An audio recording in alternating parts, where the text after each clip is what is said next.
This is Senator Chandragiri, Judge of the Party. Student-free debt is a topic that's come up very often in our current world, especially with the current campaign for the president-elect of the Democrats. However, although the previous Senator Kara stated that college tuition has been improving in the past decades with attendance rates, I believe that it's actually gotten way worse in the past 30 years. And because of that, I'm here to urge you to vote in affirmation of the idea that public colleges in the U.S. should be made tuition-free. Now, currently, our student debt is about $1.5 trillion, and only increasing with every student who attends college and graduates with that loan still on their shoulders. Currently, over 44.2 million Americans have student loan debt, and this number, again, is only increasing. As in fact, in 2016, this debt was so high that the average American had $37,000 in debt.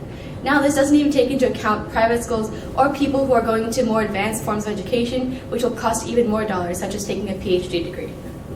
Now, this number seems high, and in fact, it's increased over 130% since 2008, and from 1987 to now, the costs of college have increased by over 200%. So overall, the problem is clearly getting worse, and even though more people may be attending college, this could simply be due to the amount of colleges available and not due to the fact that tuition is easier to get to. And as Senator Vedant stated, everyone deserves the opportunity to attend college. So shouldn't we be helping with this problem of high tuition to allow more people to come to college rather than making it worse or completely ignoring the problem? So while this may seem like a new and risky idea which may not pay off, there's actually been precedent of this concept working of tuition-free college. Back in 1944, to encourage people to help in the war and also to reward those who gave their services, the GI Bill was passed in 1944. This allowed tuition-free college for all veterans and their dependents, such as their children, to get to college tuition-free. So in 1947, the graduating class was almost 50% or more of people who had attended from tuition-free college. And almost 40% of these kids would not have been able to attend college if not for this bill. Now, in addition to giving these kids the opportunity to go to college, they took this opportunity and they soared with it. It turns out that over $35.6 billion of revenue was generated by these people who got onto college thanks to the GI Bill. And in tax revenue, an additional $12.9 billion is made because their tax bracket increased due to their higher level education, which results in higher jobs and access to resources. And this means that we got over $7 in return for every dollar we spent getting them into college. So while yes, it will be a burden on our taxpayers, we will get more than enough in return, which will help our country overall.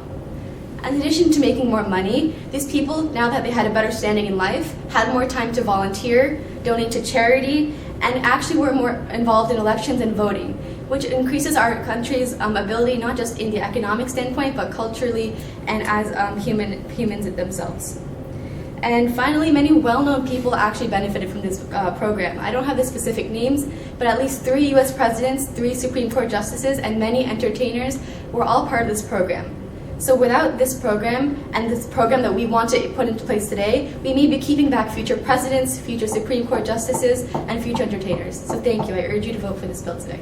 Okay, that's 3 minutes, 19 seconds. Questions? Okay, so you said that the U.S.'s economy had increased $12.9 billion thanks to the GI Bill. However, during that time, the U.S.'s economy was already increasing thanks to the getting out of the Great Depression and World War II part. So how do you know this was due to the GI Bill? Well, they do specific research to calculate how much the GI Bill gave back in tax revenue, and people gave a total of $12.9 billion.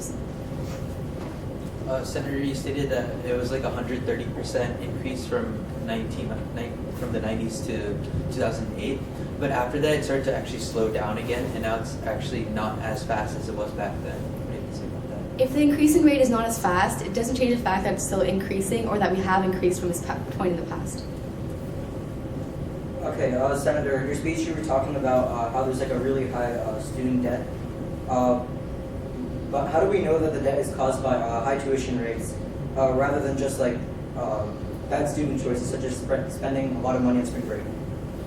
Well, first of all, we know that tuition costs have gone up, so it's a rational assumption to believe that it's due to tuition. And secondly, people, when they apply for loan debts, it's based on their tuition of their college, so banks aren't going to be taking into account like spring breaks.